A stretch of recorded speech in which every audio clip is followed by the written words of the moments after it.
Welcome back to the Casual Athlete NRL Fantasy, and you are in for a treat today. We have the man in third place. We've got Rob and his team, Fungs Fantasy Flukes, NRLFL. Rob, how you doing, mate? Hello, how you going? Thanks for having me. Yeah, it's good to have you. And look, you've moved into third place. We started talking a couple of days ago. You were fifth, so you're on the rise, and so are you Newcastle Knights too. Do you think, before we get into the fantasy side, do you think the Knights are going to make a run here? My heart says yes. My head says no. I think the Panthers and the Broncos are just too strong, but I really hope the Knights can do it because it's been since 2001, so 22 years between drinks. So I think this year's been as good as ever since the last 22 years. So I really hope they can do it. Mate, it's a shot. I mean, look, they're the kind of team that disrupts that structured style. They play very expansively. There's a lot of offloads. Kellen Ponga's playing out of his skin, so I reckon they're a shot if they can stay fit and if Ponga's injury isn't too bad. But look, let's get into the fantasy side of things. So obviously you've moved up from fifth place into third. I'm just going to ask you quite frankly and quite starkly, do you think you're a shot at winning NRL Fantasy this year? If I was a betting man, I'd give myself odds of 100 to 1. I think that it is possible. It is possible. Anything can happen in fantasy. But I think the guy that's coming second has got the trades up his sleeve, and he doesn't have many red dots, so it's going to be hard to chase him. So I think he's the favourite, the guy that's actually coming second at the moment. You reckon Beaver's headgear? We should get him on next week when he comes second to you, of course, because I'm betting on you, man. I'm betting on you. Okay, That's why I'm on here.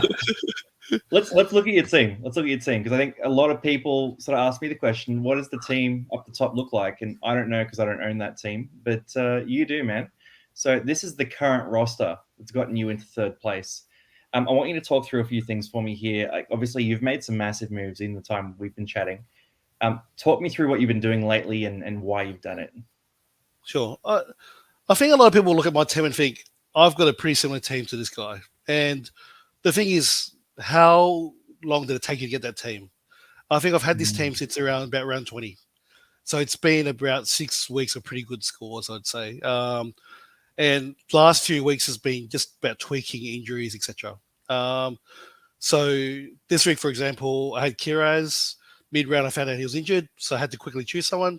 So I plonked in Kula, who thankfully went ballistic against the Bulldogs and then got a 77. So, and then obviously there's a DCE captain as well. Thought I had to do something different to kind of chase the leaders.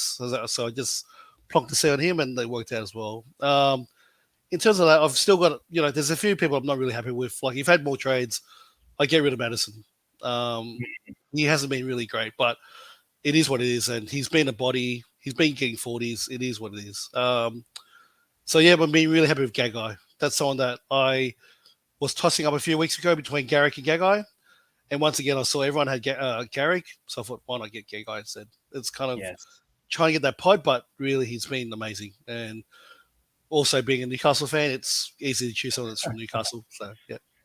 He was great today too. And look, you got Joey Manu there as well. So when you have Gagai, Lemuelu, Joey Manu, it means you got that versatility to move Joey to the wing fullback spot. I think you sell yourself short. Tolotau Kula as a mid-range move for 77 points at 406k. Genius, masterstroke. DC pod captain, absolute genius move as well. If you win this, you're going to have a lot to talk about because these are some moves, and they're not just little moves that get you 50-point games. They're not getting you, 80-point captain to match Cleary. You're making big moves on the top guys and moving up 2 ranks this week. If you can do it again next week, it's a lock-in for the title. I want to point everyone's attention to the bench there as well. So you've got all your sort of green ticks down lower.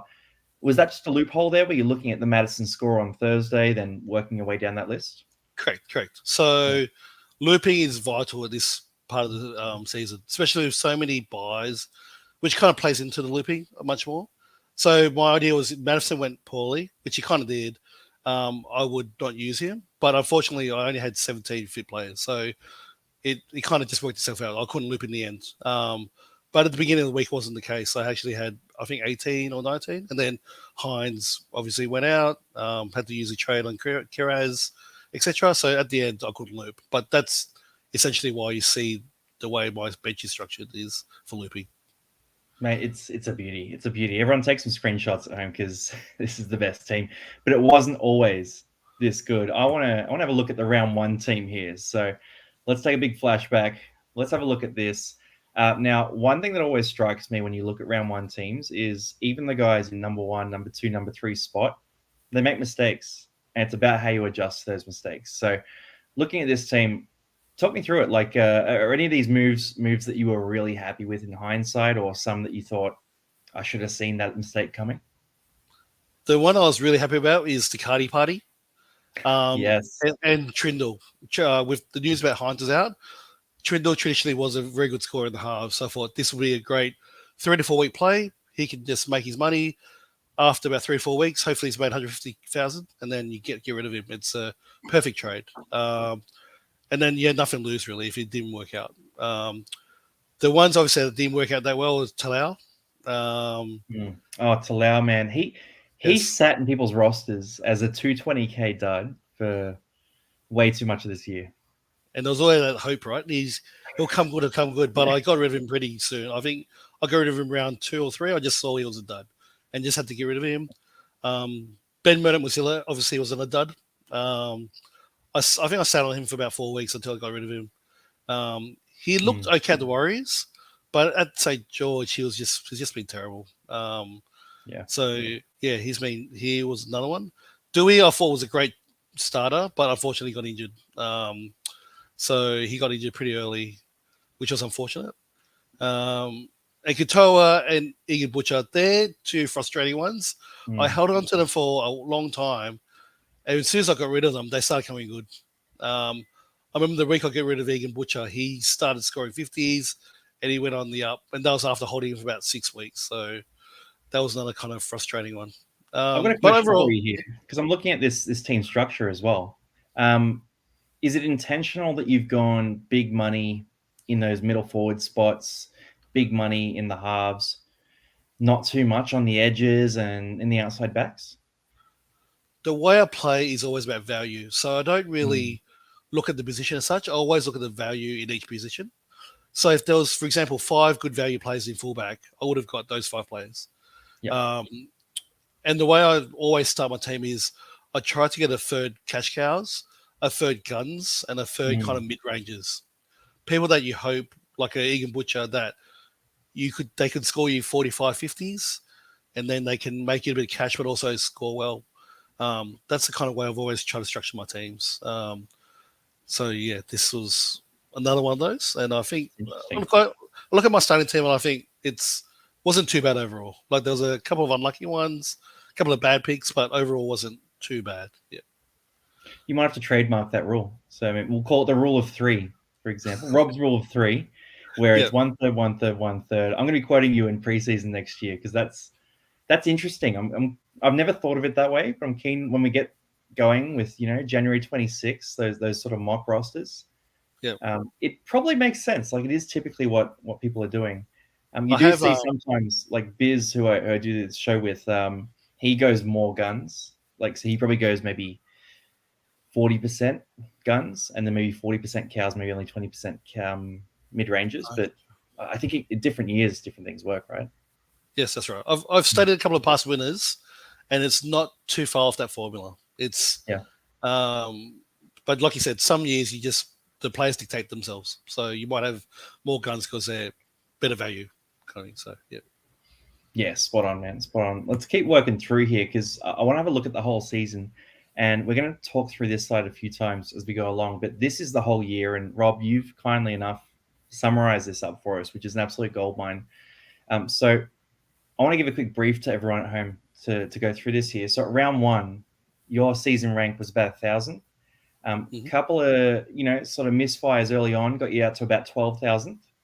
Then from round 3 into, let's call it round 9, you went 12,000 into 150th. You then sort of floated around a bit there, and round 13, round 14, got into 66th place. Had a sort of bit of a bounce around, ended up around 46th ranking in the 17th round.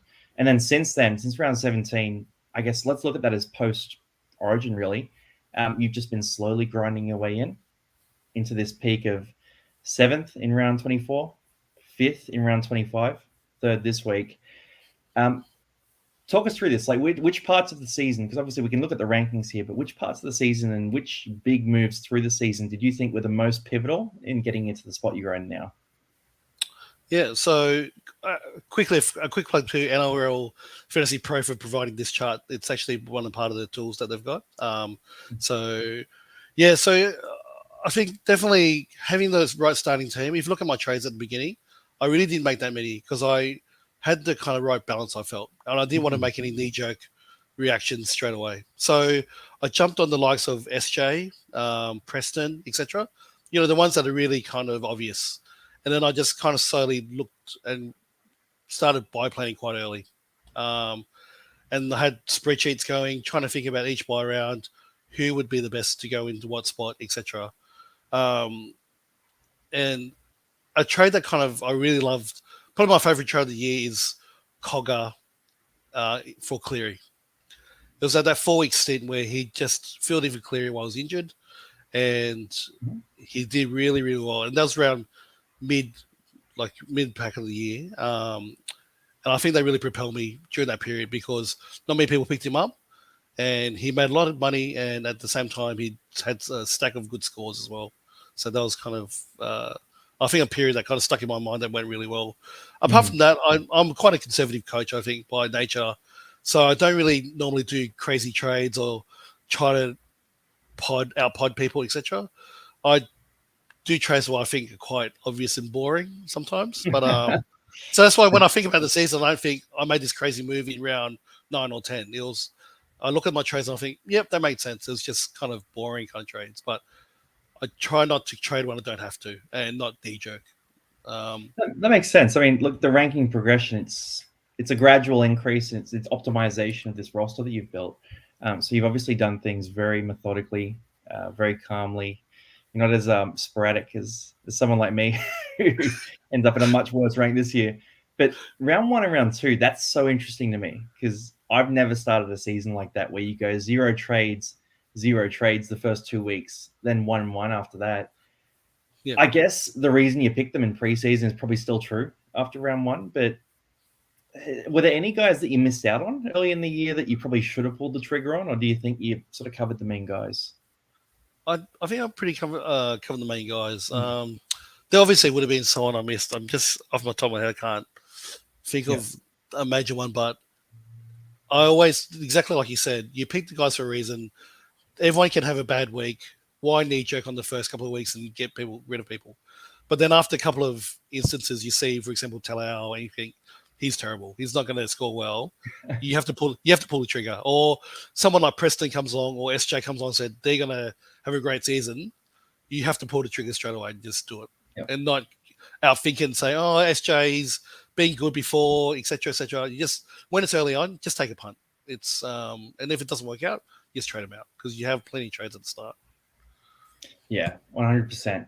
And these are some of those big moves that we're talking about as well. So last few weeks, let's look at round 26, round 25 at the top there. So you've gone Joey Tarpanay, Tolotau, Kula in, Latrell Mitchell, Jacob Carraz out. That makes sense. Look, Carraz is hurt. Latrell Mitchell suspended.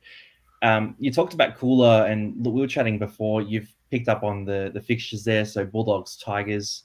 He averages, what is it, about 54 points at fullback as well. Yeah, so that's a cracking move. What led you to Tarpanay at 750k? I thought that the Raiders, I wanted to target teams that had something to play for, especially in the forwards. So Raiders obviously being there and thereabouts in the top 8, I thought he would have got extra minutes. So it was a toss-up between Fanua Blake himself, McGuinness I didn't really look at. I just don't trust the minutes that he was getting. Yeah. Although he didn't have another good week. So I thought Tarpanay's been pretty decent last few weeks. And I was hoping that Ricky Stewart would give him a few extra minutes, but didn't really eventuate. But it could work out well with Horsburgh potentially being suspended. So we'll see. Yeah. Horse is looking gone. So he should do well. And then, look, a mistake. I'm sorry to shame you. You sent me this, so don't hold me accountable. Look, Isaiah Papali'i out to Latrell Mitchell in round 24. What was the rationale? Like, was that just an upside play that you were thinking Latrell's going to be that guy who has those big games, even though he has the bye in round 26? Or what was your thoughts there? Yeah, so I look back on it. That was only a couple of weeks ago. And I think, why did you do that? that was a really dumb move because. But at the time, my rationale was Papali wasn't getting any ball. He was still scoring all right, but the couple of scores he did do well was he had a couple of kind of junk tries. So I thought his base stats were terrible. Let's make a move. Latrell was playing St. George that week, and I thought he was going to have a big one. I couldn't sit there and watch Latrell get 100 whilst he was playing St. George. So I thought, I've got some trades left at that point in time, and I'll pull the trigger.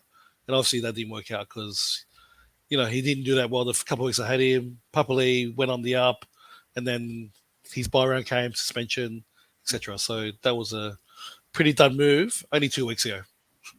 So yeah, I mean, look, you're taking shots, and look, Cooler paid off. Tarpanay is going to pay off, so you win some, you lose some. Round 15 as well. You've got a few trades here. Cleary and Greg. Greg was a good one. I was on that train as well. How fun was that? Yes. But you got those two. I wish he had lasted through Origin. Yeah, those three out for Moses and Cogger. What led you to Cogger? Because I remember that week I was pretty pro Cogger, and a lot of people were disagreeing with that. A lot of people were liking. There was a couple of other options. Who was it? It was Tyson Gamble at the time. There are a few other guys around the same price or a bit cheaper that were sort of being favoured by a lot of people. Was Cogger's historical average? I think it was about 40 at halfback, and the fact that he was playing at Penrith, the thing that pushed you over the edge, or what was it there? Yeah, the fact that he was playing for Penrith. I know that anyone that steps in the Cleary shoes, I think previous years was Kurt Force and also Burton. They always killed it. And I always thought to myself, why don't I do that trade during that period? Why don't I bring in someone like Cogger or Force, etc.? And during this time, Cleary was injured. So there was kind of at least 3 to 4 weeks where you knew he was going to get decent scores in a really great side. And he was really lowly owned. I think he was owned by 1% of people. And after a couple of weeks, it was too late to jump on. It was one of those ones. And I think I look back on the trades I've done, and that was the one that I'm most kind of not proud of, but it's the one that I think that has propelled me with the cash that he's made, but also the points that he's scored. And also, always think it's an easy out when Cleary's back. As soon as he's back, you swap him. Like it's no kind of thinking, oh, is he back? Is he not? If he's not, then fantastic. Coggy gets another week. So it was a no-brainer, to me. Yeah, he's not keeping the spot unless he's playing hooker, which seems to be happening every now and then. Yes. I'm going to change it up here because we've got a few more things to go through, but I want to jump across to some of the fantasy sides on the ranking list. So you're here in number 3, Fung's Fantasy Flukes. That's who we're rooting for. Just want to point everyone's attention to the fact that it's, on this list, it's the highest valued team as well. So actually, before we do go in, do you think that's important, having the most value in your team, or do you think the points now are important? Like if you're looking back at the early season, what do you prioritize? Value is definitely important up to a point. So I view it as an arms race. You have to get to the highest value by, say, week just after Origin. So you can have enough money to have 17 pretty good players and your 18th and 19th man decent as well. Because if you don't have that value, it means your team isn't, you don't have the guns or the people up there that can't do it. But it gets to a point where it doesn't matter anymore. So there were a few trades I've done where I didn't really care about the money anymore. I just wanted the points for that week. So, for example, I think there was a week where Haas was injured. I traded him out just so I could get the points because I had a few trades up my sleeve. So value definitely matters up to round 20, and then afterwards I don't think it matters. Grab that cash, grab guys like Cogger, who's going to make money, and also a bit of money, bit of points there too. So let's look at the competition here, because if we look at these top teams, you've got very strong starting sides. You've also got very deep benches. So 4 starter caliber guys here, another 3 here. And look, Skelton, I actually love Skelton as a prospect, but he's just not going to get the time this year. This is first rank here. So obviously he's done a great job this far to get into this spot. If you're looking at this team, how do you feel about his team going into round 27? I think he's been done amazingly well. Like he reminds me of that horse in the Melbourne Cup where they've led, 80% of the way, and then I think he might get taken over by the second place guy because he's just got too many red dots. Yeah. He's got too many red dots. So he's got Hines, Skelton, Boyd, Garrick, Hopgood, Penasini. Hopgood, it's still gone. So I think he's got about 7 red dots. and they're definitely not coming back in. And I don't believe he's got any trades left. So that makes him 14 people or 14 starters, which is not enough, I think, especially when you look at the guy coming second. Tough. And Dream Buller, like he's one that you probably wanted to move on a little while ago. Yes. He's kind of limped through to the end. Fair call. And then number 2, you called him the favorite, which I feel like you're just putting the pressure on him and taking it off yourself personally. But let's look at this team, because we've got a very strong starting side. He's got Matt Tomoko. It's interesting to see who everyone goes at that center spot. You've got Dan Gagai. That's a big advantage there in my mind. He's got Drinkwater. I believe you didn't have Drinkwater, so it's a nice one for him to have on you. I've got Drinky. Oh, you got Drinky too. Oh, you're good then. You're good. And then we look at this bench, and there's a bit of depth there. You both got Harrison Graham, which I loved as a cash out, and he's sort of come back pretty strongly. 66 minutes this week. So what is it about this team that makes you think he's the favorite? He's got the depth and also the trades. I believe he's got 2 trades left. I've got 1. He's got 2 trades left. And if you look, he doesn't have many parallel players, which is done really well to avoid. He's got Hopgood. That was probably the essential one, and doesn't have anyone else, which really plays into his favor. And he doesn't really have many red dots that I don't have, or the guy that's coming first doesn't have it either. So he's got really good depth and trades. So yeah, okay. If he's got those trades, that's the big thing. I mean, look, I know you. I know you're not going to tell us your secrets right now, but I feel like you're going to make a big call at captain next week, and I don't know. We're not going to say anything about trades. I don't even know if you have trades right now, so I can't reveal anything. But I just reckon you're going to give yourself a shot just from talking to you last few days. So I want to clarify, that's not my team. This is a dummy account. So I promise I'm not ranked 84,000. But yeah, look, no, it's a stacked team. I mean, you've obviously had a look. Are any of the other teams down here ones that are noteworthy shots at making a late charge, or do you think it's too much, too late? The guy coming fourth is doing really well as well, but I believe he's out of trades. So anything can happen. He captained DC as well, actually. So I think we were the only ones in the top 20 that I looked at that captained DCE. But he's got Latrell obviously there because he hasn't got any trades left, I believe. So he's a shot, but the red dots might come into play there. That's a nice pod. Yeah, very nice pod. Yeah. Yeah. Maybe not the depth. I mean, Brandon Smith, he bounced back too. I grabbed him in a draft this week because I had Damien. Oh, really? Cook, and he got me the win in the grand final. Him and Cooler, your boy, they got me over the top. So yeah, he's been really frustrating, Brandon Smith. So, tell me about it. I'm glad it worked out for someone. Yeah, he's named to start every week, and the minutes don't come. He might be a guy we talk about next year. But okay, there's a competition. You got a bit of competition. Look, I think you're a better chance than you're saying you are.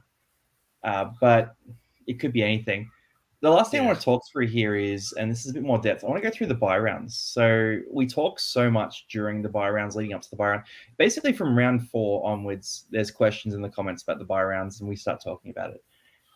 Through the buys, you sort of started off. I mean, let's sort of look at round 12. So you were ranked 133.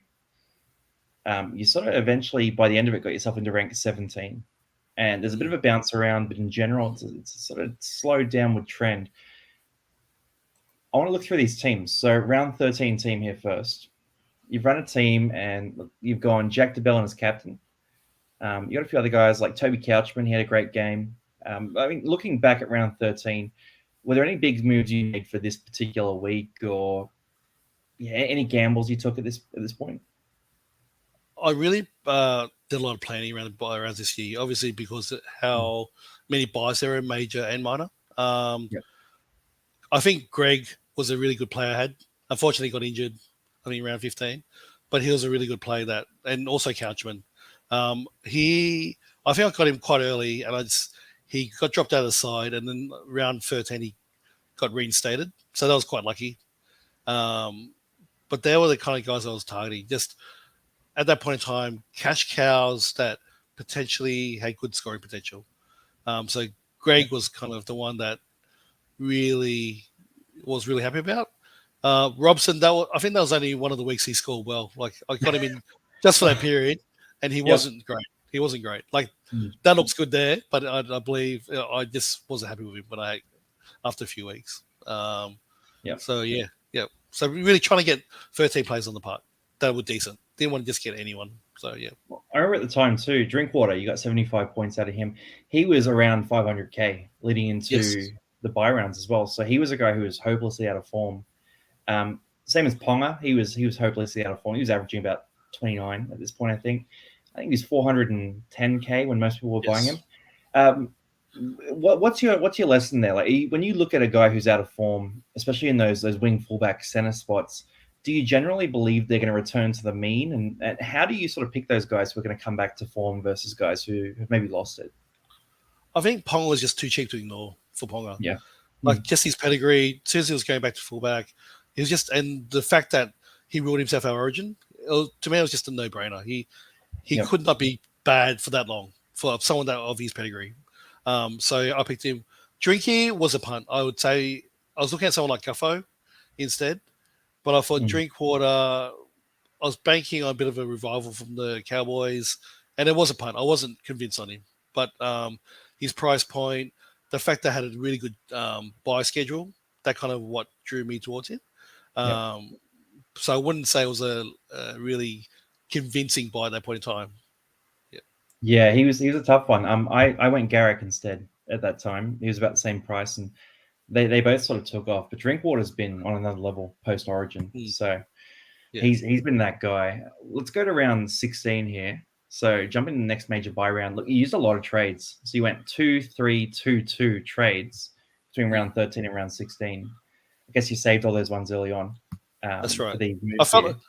I felt I could do that because I saved early on, and that's why I went a bit crazy. And putting so here, I think I had 11 this week. Turpin, I got on a bit late. That was one I kind of regretted on not getting a bit earlier. But I did eventually get on, and he did well.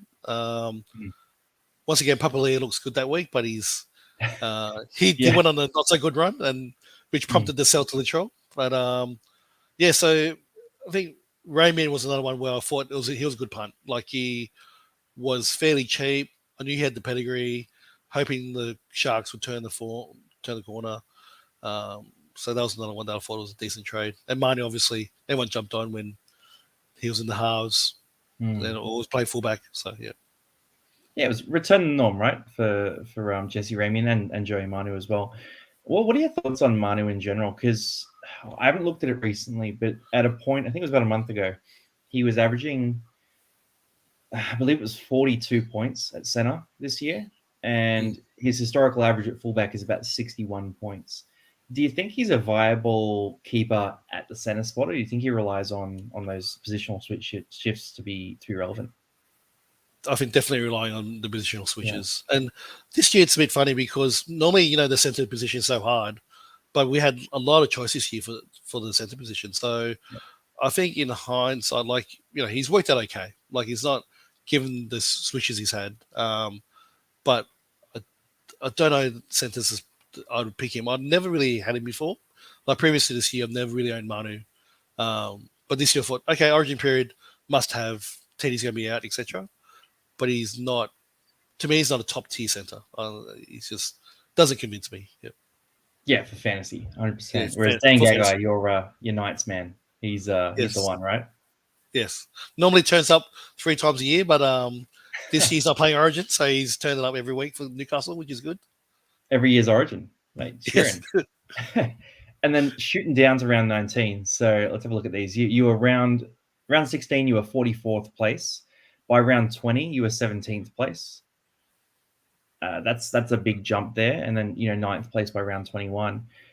So obviously you made some big moves here. A few less trades, a few more one trade sort of weeks. A few weeks where you had like round 16, actually. Sorry, let's go back to that. Because this team here was ranked 71 in the round. And this was your best ranking, I believe, until this week for an individual week. So you had Cogger there as well. And you only had 12 players and you still ranked 71. This is probably your best week of the season, right? Yep, that's right. So that's beautiful. Is it round 16?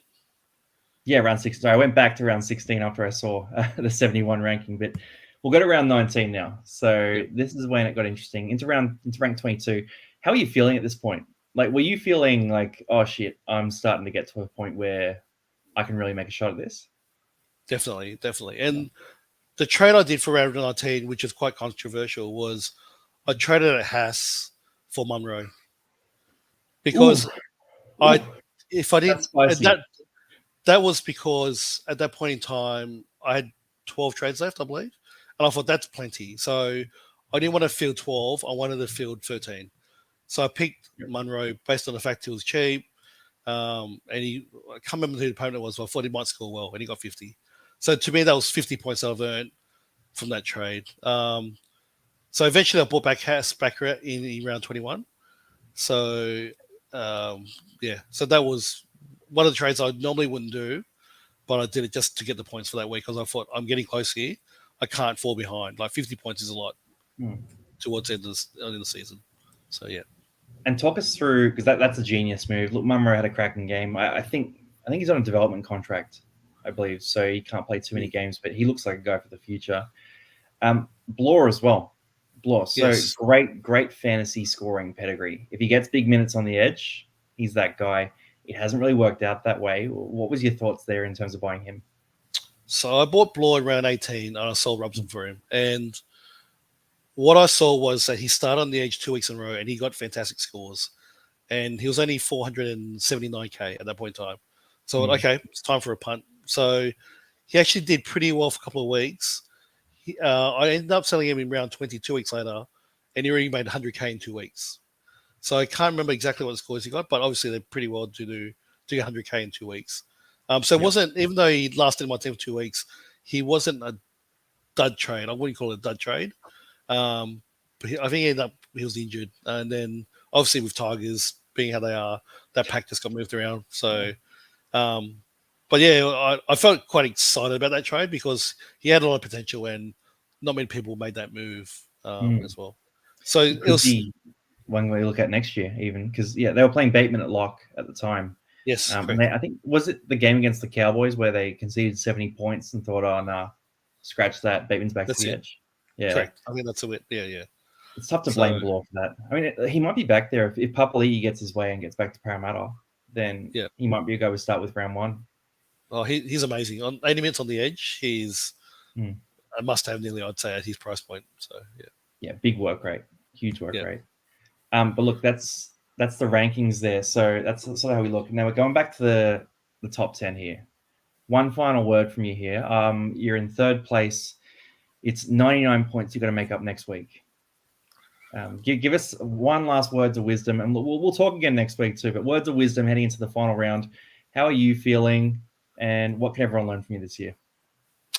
I'm quite pumped after Manly today with DCE and Cooler. So I think what people can learn from me is just don't knee jerk.